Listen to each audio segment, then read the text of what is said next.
കാലിന് ഭയങ്കര തരിപ്പ്, വേദന, ഭയങ്കര ബുദ്ധിമുട്ടായി. 4 മണിക്കൂർ വേദനയായിരുന്നു. പിന്നെ മരുന്ന് യാത്ര ചെയ്യാനും ബാക്കിയുള്ള ഭയങ്കര ബുദ്ധിമുട്ടായിരുന്നു.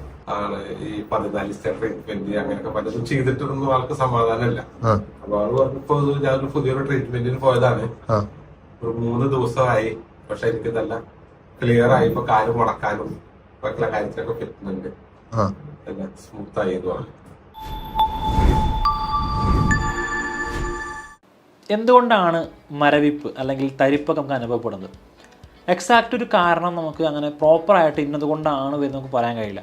അപ്പോൾ നമുക്ക് ഉദാഹരണത്തിന് വേദന എടുക്കുകയാണെങ്കിൽ അപ്പോൾ നമുക്ക് പറയാം അവിടെ മസിൽസിൻ്റെ പ്രശ്നം കൊണ്ടായിരിക്കും വേദന വരുന്നത്, അല്ലെങ്കിൽ അവിടെ എല്ലിൻ്റെ പ്രശ്നം കൊണ്ടായിരിക്കും വേദന, നമുക്ക് പറയാൻ ഒരു എളുപ്പമാണ്. എന്നാൽ തരിപ്പും മരവിപ്പും അങ്ങനെയല്ല. അതൊരു പ്രത്യേക ഫീലാണ്. ചില വ്യക്തികൾക്ക് ഈ മരവിപ്പ് എന്ന് പറയുന്നത് രാവിലെ ഒരു തരം സ്റ്റിഫ്നെസ് ആയിരിക്കും. ഇപ്പോൾ നമ്മൾ ഈ സന്ധിഭാഗത്തിലും ആമഭാഗത്തിലൊക്കെ കാണുന്ന രീതിയിൽ രാവിലെ എഴുന്നേറ്റ് കഴിഞ്ഞാൽ നമ്മുടെ ജോയിൻസൊക്കെ ഭയങ്കര സ്റ്റിഫായി ബലം വെച്ച് അവർക്കത് നിവർത്താനും മടക്കാനുള്ള പ്രയാസമായിരിക്കും.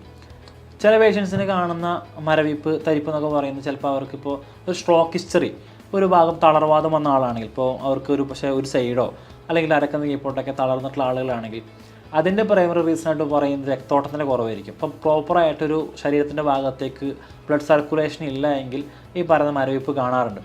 ഇപ്പോൾ നമുക്ക് തന്നെ ചിലപ്പോൾ ചില അനുഭവങ്ങളുണ്ടായിരിക്കും. നമ്മളിപ്പോൾ തുടർച്ചയായിട്ട് ഇപ്പോൾ ഒരു ഫിലിം കാണാനൊക്കെ ഒരു കസാല കുറേ നേരം ഇരുന്ന് കഴിഞ്ഞാൽ, അല്ലെങ്കിൽ നമ്മൾ കാലൊക്കെ മടക്കി ചമ്മറ പണിഞ്ഞൊക്കെ ഇരിക്കുകയാണെങ്കിൽ കുറച്ച് കഴിഞ്ഞാൽ നമുക്ക് ഈ പറയുന്നത്തെ മരവിപ്പൊക്കെ നമുക്ക് അനുഭവപ്പെടും. അപ്പോൾ അതിൻ്റെ ഒരു റീസൺ എന്ന് പറയുന്നത് പ്രോപ്പറായിട്ട് എല്ലാ കോശങ്ങളിലേക്കും ശരീരത്തിൻ്റെ എല്ലാ ഭാഗത്തേക്കും ബ്ലഡ് ഫ്ലോ ഇല്ലാതാവുകയോ, അല്ലെങ്കിൽ ഇപ്പോൾ നമ്മൾ പൈപ്പൊക്കെ ഉപയോഗിച്ചിട്ട് വെള്ളം നനക്കുന്ന ആളുകളായിരിക്കും. അപ്പോൾ പൈപ്പ് ഏതെങ്കിലും ഭാഗത്ത് ഫോൾഡായി കഴിഞ്ഞാൽ ഈ പറഞ്ഞ വാട്ടർ ഫ്ലോക്ക് ഒരു പ്രശ്നം ഉണ്ടാവും. ഇതേപോലെ നമ്മൾ ശരീരമൊക്കെ മടക്കിയിരിക്കുകയാണെങ്കിൽ, ചമ്മറ പണിഞ്ഞിട്ടും അതുപോലെ താഴത്തേക്ക് ഇരിക്കുകയാണെങ്കിലൊക്കെ ഇവിടെ ഈ രക്തക്കോലുകൾ ബെൻഡാവാനും അല്ലെങ്കിൽ അവിടെ ഒരു ബ്ലോക്ക് വരാനും കുറച്ച് കഴിഞ്ഞാൽ അവിടെ ഒരു മരവിപ്പ്, നമ്പനസ് എന്നൊക്കെ പറയുന്ന ഒരു കണ്ടീഷൻ വരാൻ ചാൻസ് ഉണ്ട്.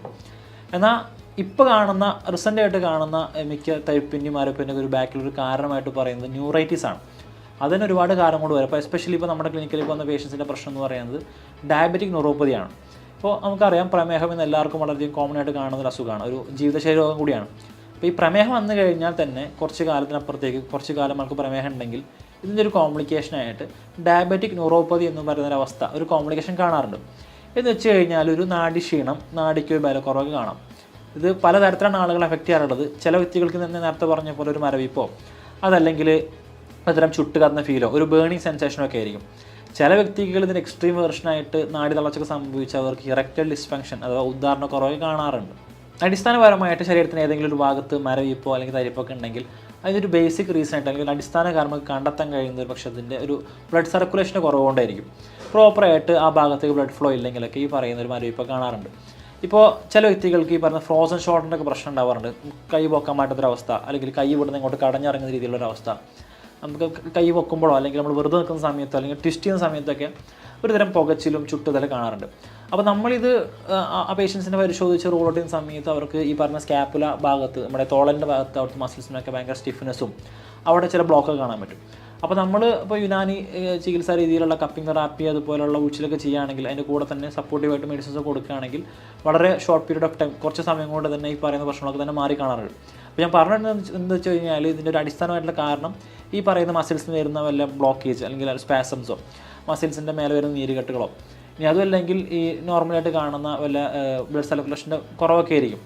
ചില എണ്ണം പറഞ്ഞ ചില കേസുകളിലൊക്കെ മറ്റു പല റീസൺ കൊണ്ട്സ്, ഇപ്പോൾ ഉദാഹരണത്തിന് ചില മെഡിസിൻസിൻ്റെ സൈഡ് എഫക്റ്റ് കൊണ്ടൊക്കെ, അല്ലെങ്കിൽ വല്ല ഡ്രഗ്സൊക്കെ ഉപയോഗിക്കുന്ന ആളാണെങ്കിൽ, ഇപ്പോൾ മറ്റേ നാർക്കോട്ടിക്കായിട്ട് ചില ഡ്രഗ്സൊക്കെ ഉപയോഗിക്കുന്ന ആളുകൾക്ക് അതിൻ്റെ ഒരു കോംപ്ലിക്കേഷനായിട്ടും സൈഡ് എഫക്റ്റ് ആയിട്ടൊക്കെ ഈ പറയുന്ന ഒരു മരവിപ്പും തരിപ്പൊക്കെ കാണാറുണ്ട്. ചില സ്ത്രീകളിൽ ഇപ്പോൾ റീസെൻ്റായിട്ടൊക്കെ തൈറോയിഡിൻ്റെ ഇഷ്യൂസ് കൂടുതലുള്ള സമയമാണ്. അപ്പോൾ ഇത്തരക്കാർക്ക് ഈ ഹോർമോണിൻ്റെ ഇംബാലൻസ് കൊണ്ടും ചില സമയത്തൊക്കെ ഈ പറയുന്ന ഒരു തരിപ്പും മരവിപ്പൊക്കെ കാണാറുണ്ട്. അപ്പോൾ ഒരു പുകച്ചിലൊക്കെ വരുന്നുണ്ടെങ്കിൽ അതൊക്കെ ഒരു പരിധി വരെയൊക്കെ അത് ന്യൂറോൺസിൻ്റെ, അതായത് നമ്മുടെ നാഡികളിലൊക്കെ ഒരു പ്രശ്നം കൊണ്ടായിരിക്കും സംഭവിക്കുന്നുണ്ടാവുക. അപ്പോൾ നമ്മൾ ഏത് ഭാഗത്താണോ തരിപ്പെന്ന് നോക്കിക്കഴിഞ്ഞാൽ നമുക്ക് ആ ഒരു ഭാഗത്തിൻ്റെ നെർവിന് എന്തെങ്കിലും ഡാമേജുകളോ അല്ലെങ്കിൽ പ്രോപ്പറായിട്ട് മസിൽസിലേക്ക് രക്തമെത്താത്തതിൻ്റെ കാരണം കൊണ്ടൊക്കെ ആയിരിക്കും ഈ മരവിപ്പ് ഉണ്ടാകുന്നത്. ചില കേസുകളിലാവട്ടെ നമുക്ക് ബാക്ക് പെയിൻ ഒക്കെ പറഞ്ഞു വരും, പേഷ്യൻ്റ് നല്ല നടുവേദന ഉണ്ടെന്ന് പറയും. അതിൻ്റെ കൂടെ അവർ അസോസിയേറ്റ് ചെയ്തിട്ട് പറയും നല്ല നടുവേദനയുണ്ട്, നല്ല ഊരവേദനയാണ്, നമുക്ക് കുനിയാൻ പറ്റുന്നില്ല, നടക്കാൻ പറ്റുന്നില്ല, കുറച്ച് നേരം നിന്ന് കഴിഞ്ഞാലൊക്കെ നമുക്ക് കാലിങ്ങനെ കടഞ്ഞിറങ്ങും, കാലിലേക്ക് ഭയങ്കര മരവിപ്പാന്നൊക്കെ പറയാറുണ്ട്. അപ്പോൾ നമ്മൾ ഇത്തരം കേസുകൾ നമ്മൾ ടെസ്റ്റ് ചെയ്യുകയാണെങ്കിൽ നമ്മൾ പേഷ്യൻസിനെ പരിശോധിക്കുകയാണെങ്കിൽ അവർക്ക് ഒന്നുകിൽ ഷിയാറ്റിക്ക എന്ന് പറയുന്ന ഈ നമ്മുടെ കാലിൻ്റെ ബാക്ക് തുടയുടെ പിറകുവശത്തൂടെ കടന്നു പോകുന്ന ഷിയാറ്റിക് നെർവിന് എന്തെങ്കിലും ഇഷ്യൂസ് കൊണ്ടായിരിക്കും. അതല്ലെങ്കിൽ ലംബാർ റാഡിക്കുലോപ്പതി എന്ന് പറയുന്ന ഇതിൻ്റെ തന്നെ മറ്റൊരു വകഭേദമായിട്ടുള്ള ലംബാർ റാഡിക്കുലോപ്പതി പറഞ്ഞ കാര്യം കൊണ്ടായിരിക്കും. അപ്പോൾ എന്തുകൊണ്ടാണ് ഇപ്പോൾ ഒരു നമ്മുടെ തരിപ്പ് എന്ന് പറയുമ്പോഴൊക്കെ തന്നെ തരിപ്പിനുള്ള മെഡിസിൻസ് എഴുതുന്നതിനപ്പുറത്തേക്ക് എന്തുകൊണ്ടാണ് തരിപ്പ് സംഭവിക്കുന്നത്? ചിലപ്പോൾ അത് മസിൽസിൻ്റെ പ്രശ്നം കൊണ്ടായിരിക്കും, മസിൽസിലേക്ക് പ്രോപ്പറായിട്ട് ബ്ലഡ് വെസൽസ് ബ്ലഡ് പമ്പ് ചെയ്യാത്തതുകൊണ്ടായിരിക്കാം, അല്ലെങ്കിൽ അവിടെയുള്ള ന്യൂറോൺസിൻ്റെ പ്രശ്നം കൊണ്ടായിരിക്കാം. അതുമല്ലെങ്കിൽ ഈ പറയുന്ന പോലെ എന്തെങ്കിലും നെർവ് കംപ്രഷൻ. ഇപ്പോൾ ഞാൻ നേരത്തെ പറഞ്ഞ പോലെ ഷിയാറ്റിക കേസൊക്കെ മിക്കതും കാണാനുള്ള റീസണായിട്ട് പറയുന്നത് പൈരിഫോമി സിൻഡ്രോം എന്ന് പറയുന്ന ഈ ഇടുപ്പലിൻ്റെ അകത്ത് കാണുന്ന ഒരു മസിൽസിന് വരുന്ന പ്രശ്നം കൊണ്ടാണ്. ചില കേസുകളിൽ ഹെർണിയേറ്റഡ് ഡിസ്ക് അഥവാ ഡിസ്ക് ബൾജ് ചെയ്തുകൊണ്ട് ഈ പറയുന്ന നാടിയുടെ മേലെ വല്ല ക്ഷതങ്ങൾ ഏൽപ്പിക്കുന്ന വഴിയോ, അല്ലെങ്കിൽ സ്പൈനൽ സ്റ്റീനോസിസ് എന്ന് പറയുന്ന നട്ടൽ ചുങ്ങിക്കൊണ്ട് ഈ നെർവിന് മേലെ കംപ്രഷൻ വരുന്ന പല കാരണം കൊണ്ടും സംഭവിക്കാറുണ്ട്. ഇതൊന്നും അല്ലെങ്കിൽ തന്നെ ഇപ്പോൾ നമ്മൾ ക്ലിനിക്കിലേക്ക് വരുന്ന ചില പേഷ്യൻസിന് പ്രധാനപ്പെട്ട ഈ തരിപ്പും മരവിപ്പൊക്കെ വരുന്ന റീസണായിട്ട് പറയുന്നത് അവർ ഡ്രൈവർമാരായിരിക്കും. അപ്പോൾ അവർ സീറ്റ് കുഷ്യൻ അല്ല എങ്കിൽ കുറേ പ്രൊലോങ്ഡ് ആയിട്ട് കണ്ടിന്യൂസ് ആയിട്ട് ഡ്രൈവൊക്കെ ചെയ്യുന്ന ആൾക്കാരാണെങ്കിൽ ഈ പറയുന്ന പോലെ നമ്മൾ ഇരിക്കുമ്പോൾ ഈ നാടികളുടെ മേലെ കംപ്രഷൻ വരാൻ ചാൻസ് ഉണ്ട്. ഇപ്പോൾ റീസെൻ്റായിട്ട് യുവാക്കളിൽ കൂടുതൽ ഇത്തരത്തിലുള്ള തരിപ്പ് മരവിപ്പൊക്കെ വരുന്നൊരു കാരണമായിട്ട് പറയുന്നത് ഇവർ ബാക്ക് പോക്കറ്റിൽ കട്ടിയുള്ള പേഴ്സ് വാലറ്റൊക്കെ വെക്കുന്നത് കാരണം ഈ പറയുന്ന നെർവിന് ഇഷ്യൂസ് വരാനും തരിപ്പും മരവിപ്പൊക്കെ കാണാനും ചാൻസ് കൂടുതലാണ്. അപ്പോൾ എന്തുകൊണ്ടാണ് എക്സാക്റ്റ് ആയിട്ട് ഇങ്ങനെ തരിപ്പും മരവിപ്പും വരുന്നതിൻ്റെ കാരണം എന്ന് മനസ്സിലാക്കി റൂൾ ഔട്ട് ചെയ്ത് അതിന് പ്രോപ്പറായിട്ട് മെഡിസിൻസും അതിനോട് കൂടെ തന്നെ സപ്പോർട്ടീവായിട്ട് നല്ല റെജിമൽ തെറാപ്പീസ്, യുനാനിൽ പെട്ട റെജിമൽ തെറാപ്പി എന്ന് പറയുന്ന ഒരുപാട് തെറാപ്പീസ് ഉണ്ട്. ഇപ്പോൾ ഹിജാമ അല്ലെങ്കിൽ കപ്പിംഗ് തെറാപ്പി, ഉഴിച്ചൽ, അതുപോലെ നമുക്ക് സ്വെറ്റിങ് വേർപ്പിക്കുന്നത്. അപ്പോൾ ഇത്രയും ചികിത്സാ രീതികൾ സമന്വയിപ്പിച്ചുകൊണ്ട് ഇതിനൊക്കെ പ്രോപ്പർ ട്രീറ്റ്മെൻറ്റ് എടുക്കുകയാണെങ്കിൽ വളരെ ചുരുങ്ങിയ സമയം കൊണ്ട് നല്ല 100% ഒക്കെ നമുക്ക് ഗ്യാരൻറ്റിയോട് കൂടിയിട്ട് ഇപ്പോൾ അസുഖം മാറ്റിയെടുക്കാനൊക്കെ പറ്റും. അപ്പോൾ എന്തുകൊണ്ടാണ് ഈ സംഗതി വരുന്നതെന്നുള്ളത് മനസ്സിലാക്കണം ആദ്യത്തെ പഠനം. ഇപ്പോൾ ചില നേരത്തെ പറഞ്ഞ പോലെ ഈ പേഷ്യൻസിന് ഡയബറ്റിക്കിൻ്റെ പ്രശ്നമായിരുന്നു. ഹായ്, എന്തായിരുന്നു ഇവിടെ വരുന്നതിൻ്റെ മുമ്പ് ഉണ്ടായിരുന്ന ഒരു കാര്യങ്ങൾ? കാലിന് ഭയങ്കര തരിപ്പ്, വേദന, ഭയങ്കര ബുദ്ധിമുട്ടായി. അത് നടക്കാനൊക്കെ ബുദ്ധിമുട്ടുണ്ട്. എങ്ങനെയായിരുന്നു അതിന്റെ കാര്യങ്ങൾ, കണ്ടീഷൻസ് ഒന്ന്? 24 മണിക്കൂർ വേദനയാണ്. പിന്നെ മരുന്ന് യാത്ര ചെയ്യാനും പാട്ടിലൊക്കെ ഭയങ്കര ബുദ്ധിമുട്ടായിരുന്നു. പിന്നെ എങ്ങനെയായിരുന്നു ഇവിടെ എത്തിയിട്ടുണ്ടായിരുന്നത്? അത് നമ്മളൊരു സുഹൃത്തിനെ അപ്പുറത്തെ കണ്ടതാ. മലപ്പുറത്തെ ട്രീറ്റ്മെന്റ് കഴിഞ്ഞ് വരികയായിരുന്നു. ആളുടെ കാൽമുട്ട് വേദന, കുറെ വർഷങ്ങളായിട്ട് പഴക്കമുള്ളതാ ആൾക്ക് ഉണ്ടായിരുന്നത്. അപ്പൊ ആള് ഈ 14 ദിവസത്തെ ട്രീറ്റ്മെന്റ് അങ്ങനെയൊക്കെ പലതും ചെയ്തിട്ടൊന്നും ആൾക്ക് സമാധാനമില്ല. അപ്പൊ ആള് പറഞ്ഞപ്പോ ഞാനൊരു പുതിയൊരു ട്രീറ്റ്മെന്റിന് പോയതാണ്. ഒരു 3 ദിവസമായി. പക്ഷെ എനിക്ക് നല്ല ക്ലിയർ ആയി. ഇപ്പൊ കാല് മുടക്കാനും മറ്റുള്ള കാര്യത്തിലൊക്കെ പറ്റുന്നുണ്ട്. എല്ലാം സ്മൂത്ത് ആയി എന്ന് പറഞ്ഞു. എന്നാ നിങ്ങൾ ആ നമ്പർ തരുന്ന പറഞ്ഞിട്ട് ഞാൻ അങ്ങനെ ഇവിടെ വന്നു. എന്റെ ക്രിസ്മസിന്റെ അന്ന് ഓഫ് പോയി കിട്ടുന്ന കാലത്ത് വിളിച്ചിട്ട് വന്നു. ഒരു 3 ദിവസത്തെ ഉഴിച്ചിൽ ചെയ്തപ്പോഴത്തേക്കും എന്റെ കാര്യം ക്ലിയർ ആയി. എനിക്കത് ഈ ബിസിനസ് ആയതുകൊണ്ട് തിരക്കുണ്ടായിരുന്നു. പക്ഷെ വൈഫിന് നെറ്റിന്റെ പ്രശ്നം ഉണ്ടായിരുന്നു. ഭയങ്കര വേദനയായിരുന്നു. കാലങ്ങളായിട്ട് കുറെ കാര്യങ്ങളൊക്കെ ചെയ്തതാ. വൈഫിനേറ്റ് പോയിട്ടുണ്ട്. ഒന്ന് 4 ദിവസമായി. മാക്സിമം ഓക്കെയാണ്. ആയിട്ടില്ല, കംപ്ലീറ്റ് ആയി. അപ്പോ ഇതിന്റെ മുമ്പത്തും ഇപ്പോഴത്തും തമ്മിലൊരു വ്യത്യാസം നിങ്ങൾക്ക് എങ്ങനെയാ ഫീൽ ചെയ്യുന്നത്? കാല് ഭയങ്കര മരവിപ്പ് വേദന ഇപ്പൊ അതില്ല.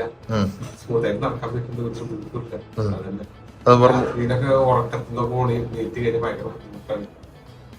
ഇപ്പൊ അത് വെച്ചിട്ടെങ്കിലും നടക്കായിരുന്നു. കഴിച്ചു ഒരു ഗുണം ഉണ്ടായില്ല. ഒരു 3 ദിവസം കൊണ്ട് തന്നെ വന്ന് 3 ദിവസം കൊണ്ട് ഞാൻ ട്രീറ്റ്മെന്റ് നിർത്തി. അപ്പോൾ ഷുഗർ വന്നു കഴിഞ്ഞാൽ ഡയബറ്റിക് ന്യൂറോപ്പതി ഉണ്ടാവും. ചിലപ്പോൾ ആ പേഷ്യൻസിന് ഷുഗർ ഉണ്ടായിരിക്കും, മെഡിസിൻ കഴിക്കുന്നുണ്ടാവും, ചിലപ്പോൾ അത് നോർമലായിരിക്കും. അപ്പോൾ നമ്മൾ തരിപ്പ് എന്ന് പറയുമ്പോഴേക്കും ചാടി കയറി അതിന് തരിപ്പിന് മെഡിസിൻസ് കഴിക്കാതെ ഇപ്പോൾ ഈ ഡയബറ്റിക് ന്യൂറോപ്പതി വന്നു കഴിഞ്ഞാൽ നമ്മൾ ആദ്യം ചികിത്സിക്കേണ്ടത് ഈ ഷുഗർ ഒന്ന് ഔട്ട് ഓഫ് കൺട്രോൾ ആണെങ്കിൽ അത് കൺട്രോളിലേക്ക് കൊണ്ടുവന്ന് ആ പേഷ്യൻസിൻ്റെ നെർവൊക്കെ ഒന്ന് സ്റ്റിമുലേഷൻ ചെയ്യുക എന്നുള്ളതാണ്. അപ്പോൾ ആ എന്ത് കാരണം കൊണ്ട് വന്നത് മനസ്സിലാക്കി അതിനെ ഒന്ന് മാനേജ് ചെയ്ത് പിന്നെ ഈ ഫർദറായിട്ട് ഈ പറയുന്ന സപ്പോർട്ടീവായിട്ട് നമുക്ക് ഈ പറയുന്ന തെറാപ്പി മുഴിച്ചിലൊക്കെ ചെയ്യുകയാണെങ്കിൽ കംപ്ലീറ്റ് ആയിട്ട് മാറ്റിയെടുക്കാൻ പറ്റുന്ന ഒന്നാണ് തരിപ്പ് എന്നൊക്കെ. ചിലപ്പോൾ അതിന് കൂടെ മറ്റു പല പ്രശ്നങ്ങളും കാണാം. അപ്പോൾ നേരത്തെ പറഞ്ഞ പോലെ ചില വ്യക്തികൾക്ക് പെയിൻ ആയിരിക്കും പ്രൈമറി റീസൺ. അതിൻ്റെ ആഫ്റ്റർ എഫക്റ്റ് ആയിട്ട് ഈ പറയുന്ന തരിപ്പുകൾ കാണാം. കഴുത്ത് വേദന ഉണ്ടാവാറുണ്ട്. ടോർട്ടിക്കോളിസ് എന്നൊക്കെ പറയുന്ന ചില കണ്ടീഷൻസ് ഉണ്ട്. ഇപ്പോൾ നമ്മൾ രാവിലെ എഴുന്നേറ്റ് കഴിഞ്ഞാലൊക്കെ കഴുത്ത് നല്ല സ്റ്റിഫായിട്ട് നിൽക്കും, കഴുത്ത് തിരിക്കാൻ പറ്റുന്നുണ്ടാവില്ല. അപ്പോൾ ഇത് നമ്മുടെ കഴുത്തിൻ്റെ ഭാഗത്തൊക്കെ വരുന്ന ഡെൽറ്റോയിഡ് മസിൽസിനും ട്രപ്പീസസിനൊക്കെ വരുന്ന ചില ഇഷ്യൂസ് കൊണ്ട് സ്പാസം കൊണ്ടൊക്കെ സംഭവിക്കുന്നതാണ്.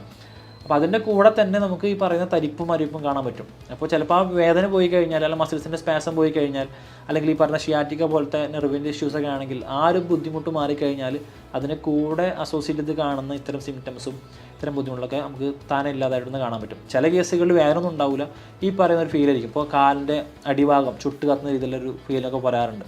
ചിലപ്പോൾ അതൊരു പക്ഷേ പ്ലാനർ ഫാസൈറ്റിസ് എന്ന് പറയുന്ന കണ്ടീഷൻ കൊണ്ടായിരിക്കാം. പ്ലാനർ ഫാസൈറ്റിസ് നമ്മൾ ഓൾറെഡി വീട് ചെയ്ത് കഴിഞ്ഞിട്ടുണ്ട് മുന്നേ. അപ്പോൾ ഈ ഉപ്പൂറ്റി ആ പ്ലാനർ ഫാഷ്യക്ക് വരുന്നതിൽ നീർവീഴ്ച കൊണ്ടോ അതല്ലെങ്കിൽ യൂറിക് ആസിഡിൻ്റെ ആധിക്യം കൊണ്ടൊക്കെ ചില വ്യക്തികൾക്ക് ഈ പറയുന്ന പോലെ ഒരു ചുട്ടുകത്തൽ, ഒരു ബേണിംഗ് സെൻസേഷൻ, ഒരു മരവിപ്പ്, തരിപ്പൊക്കെ കാണാറുണ്ട്. എന്തുകൊണ്ടാണ് സംഭവിക്കുന്നത് എന്നുള്ളത് കൃത്യമായിട്ട് മനസ്സിലാക്കുകയും അതിന് പ്രോപ്പർ ട്രീറ്റ്മെൻറ്റ് എടുക്കുകയും ചെയ്യുന്ന വഴി നമുക്കിത് കംപ്ലീറ്റ് ആയിട്ട് മാറ്റാൻ കഴിയുന്ന ഒരു പ്രശ്നമാണ്, അല്ലെങ്കിൽ ഒരു അസുഖമാണ് ഈ പറയുന്ന നമ്പനസ് അല്ലെങ്കിൽ പാരസ്തേഷ്യ എന്നൊക്കെ പറയുന്ന തരിപ്പും മരവിപ്പും ഒക്കെ. ഈ തരിപ്പ് എന്ന് പറയുന്നൊരവസ്ഥ പ്രായഭേദമന്യേ ആർക്കും വരാവുന്ന ഒരു കണ്ടീഷനാണ്. പക്ഷെ നമ്മൾ കൂടുതലായിട്ട് കാണുന്നത് ഒരു അഡൾട്ടിലാണ്, മുതിർന്നവരിലാണ് ഇത് കൂടുതലായിട്ട് കാണുന്നത്. അപ്പോൾ അതിൻ്റെ ഒരു കാരണമായിട്ട് നമുക്കിപ്പോൾ ഈ പറഞ്ഞ പോലെ ലക്ഷണങ്ങൾ നോക്കുകയാണെങ്കിൽ ഈ പറയുന്ന ഡയബറ്റീസും അതുപോലുള്ള ബുദ്ധിമുട്ടുകളൊക്കെ കാണുന്നത് കൂടുതലും മുതിർന്ന ആളുകളായതുകൊണ്ടാണ് ഈ പറയുന്ന പ്രശ്നം കൂടുതലായിട്ട് അവരെ എഫക്റ്റ് ചെയ്യുന്നത്. ഇപ്പോൾ നമുക്കിപ്പോൾ എന്തെങ്കിലും അസുഖം വന്നു കഴിഞ്ഞാൽ സ്വാഭാവികമായിട്ട് ഇപ്പോൾ ഒരു പ്രസൻ്റ് ആയിട്ടുള്ള ഒരു ട്രെൻഡ് എന്താണെന്ന് വെച്ച് കഴിഞ്ഞാൽ അവർ ആദ്യം ഗൂഗിളിൽ സെർച്ച് ചെയ്യും, അല്ലെങ്കിൽ യൂട്യൂബിൽ അതിനെ പറ്റി വീഡിയോ അന്വേഷിക്കും. അപ്പോൾ അതിന് ഒരുപാട് ഹോം റെമഡീസ് കാണാം. പക്ഷെ നമ്മൾ മനസ്സിലാക്കേണ്ടത് ചിലപ്പോൾ ഇത് എന്ത് എക്സാക്ട് റീസൺ കൊണ്ടാണ് തരിപ്പ് വന്നതെന്ന് ആദ്യം മനസ്സിലാക്കണം. ആദ്യം പടി നമ്മളത് പറഞ്ഞു കഴിഞ്ഞാണ്. അപ്പോൾ ഒരു പക്ഷേ ഡയബറ്റിക് കൊണ്ടാണ് നമുക്ക് ഈ നമ്പനസ് വരുന്നതെങ്കിൽ നമ്മൾ ഈ പറയുന്ന തരിപ്പിനുള്ള ഹോം റെമഡീസ് എടുക്കുന്നതിന് പകരം ആദ്യം ഈ പറയുന്ന ഡയബറ്റീസിനെ ട്രീറ്റ് ചെയ്യാം. ഇപ്പോൾ നമ്മൾ ഒരുപാട് ഹോം റെമഡീസ് ചെയ്ത് തരിപ്പിനെ സ്വയം ചികിത്സിച്ച് അതിനെ ഭേദമാക്കുന്നതിനപ്പുറത്തേക്ക് തരിപ്പ് വന്നു കഴിഞ്ഞാൽ ഒരു ഡോക്ടറെ അഡ്വൈസ് തേടുക. എന്തുകൊണ്ടാണ് തരിപ്പ് വന്നത്, ഇതിനെന്തെങ്കിലും ബുദ്ധിമുട്ടുണ്ടെന്ന് മനസ്സിലാക്കുക. അപ്പോൾ എക്സാക്റ്റ് ഡയഗ്നോസിസ് ചെയ്യുന്ന വഴി, എന്തുകൊണ്ടാണ് തരിപ്പ് വന്നതെന്ന് മനസ്സിലാക്കുന്ന വഴി കൃത്യമായിട്ട് മാറ്റിയെടുക്കാൻ പറ്റും. ഇപ്പോൾ ചില തരിപ്പുകൾ നമുക്ക് സ്റ്റാർട്ടിങ്ങിൽ അത്ര ബുദ്ധിമുട്ടുണ്ടാക്കണമെന്നില്ല. പക്ഷേ അത് നമ്മൾ നെഗ്ലക്റ്റ് ചെയ്യുകയാണെങ്കിൽ, അതിനെ അവോയ്ഡ് ചെയ്യുകയാണെങ്കിൽ അത് മെല്ലെ മെല്ലെ കോംപ്ലിക്കേറ്റഡ് ആയിട്ട് മാറാൻ ചാൻസ് ഉണ്ട്. ഇപ്പോൾ ഷിയാറ്റിക്ക പോലത്തെ കണ്ടീഷൻസിലൊക്കെ നമുക്ക് നിന്ന് കഴിഞ്ഞാലൊക്കെ കടഞ്ഞിറങ്ങുന്ന രീതിയിലുള്ള വേദന ഉണ്ടാവാറുണ്ട്. ചില ആളുകൾ തരം പുകച്ചിലായിരിക്കും, അവിടെ ഒരു ബേണിംഗ് സെൻസേഷൻ ആയിരിക്കും. ചില വ്യക്തികളിൽ ഈ പറയുന്ന പോലത്തെ ഒരു നല്ല മരവിപ്പോ അല്ലെങ്കിൽ തരിപ്പോ ആയിരിക്കും. അപ്പോൾ നമ്മളതൊരു നോർമലായിട്ട് കണ്ട് അതിന് അത്ര ഒരു ഇമ്പോർട്ടൻസ് കൊടുക്കാതിരിക്കുകയാണെങ്കിൽ ഈ തരിപ്പ് മെല്ലെ മെല്ലെ ഗ്രാജുവലായിട്ട് കൂടാനും നമുക്ക് നിൽക്കാനോ നടക്കാനോ അല്ലെങ്കിൽ നമ്മുടെ ഒരു ദൈനംദിന ആക്ടിവിറ്റികളിൽ ഏർപ്പെടാനോ പറ്റാത്ത രീതിയിൽ അത് വഷളാവാൻ ചാൻസ് ഉണ്ട്. അപ്പോൾ നമ്മൾ ഇത്തരം സംഗതികളൊക്കെ വന്നു കഴിഞ്ഞാൽ ഉടനെ തന്നെ ഹോം റെമഡീസ് ഒന്നും അധികം പരീക്ഷ മെനക്കെടാതെ ഡോക്ടർ അഡ്വൈസ് തേടുക. കൃത്യമായിട്ട് എന്തുകൊണ്ടാണ് സംഭവിക്കുന്നത് മനസ്സിലാക്കുക. എന്നിട്ട് അതിന് അനുയോജ്യമായിട്ട് തെറാപ്പികളൊക്കെ ചെയ്യാം. ഇപ്പോൾ യുനാനി കൺസെപ്റ്റ് പ്രകാരം ഇത്തരം കേസുകളിലൊക്കെ പ്രോപ്പറായിട്ട് നമ്മൾ ഈ പറയുന്ന കപ്പിംഗ് തെറാപ്പിയും അതുപോലെയുള്ള ഊഴ്ചലൊക്കെ ചെയ്യുകയാണെങ്കിൽ വളരെ ഫാസ്റ്റായിട്ട് തന്നെ റിസൾട്ട് കിട്ടുന്നുണ്ട്. അപ്പോൾ ഇതുമായിട്ട് ബന്ധപ്പെട്ട സംശയങ്ങളുണ്ടെങ്കിൽ നിങ്ങൾക്ക് താഴെ കാണുന്ന നമ്പറിൽ കമൻറ്റിൽ അറിയിക്കാം, വിളിച്ചു ചോദിക്കാം. മറ്റൊരു വീണ്ടും കാണാം. Thank you.